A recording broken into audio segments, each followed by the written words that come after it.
Well,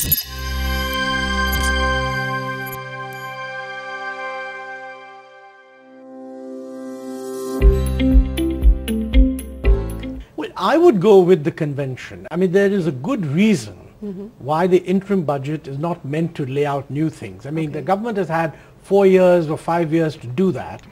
To do it in the last 2 weeks, to my mind, makes no sense at all.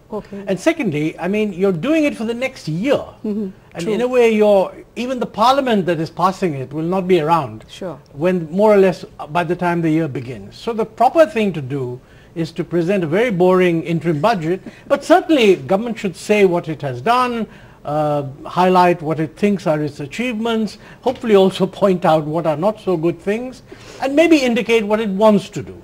But actual proposals in an interim budget doesn't make sense. Swami, do you agree with Montek? And in hindsight, would you say that the government's decision to advance the presentation of the budget to the 1st of February rather than 28th Feb as earlier might in fact work to its advantage? Because welfare announcements that are typically part of the budget could come into play well before the model code of conduct kicks in, especially if the budget is passed before the budget session ends. Swami?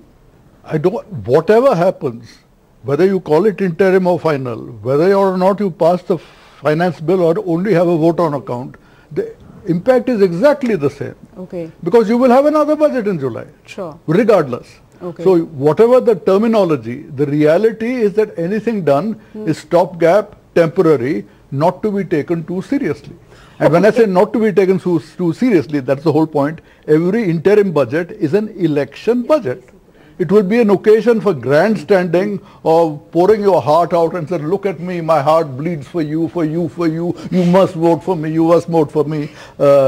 It's a time for promises. I remember Jaswant Singh promised one fund, another fund. Somebody said you left them out. Oh, he said I'll give a fund for them too. The interim budget, as I said, when I first joined journalism, the Rajinder Puri thing, a politician in a hospital, says election fever. And he says, I hope I didn't promise anything while I was in delirium. And you know, there are sophisticated and unsophisticated ways of doing it. But an election budget and interim budget is one way of promising all kinds of things.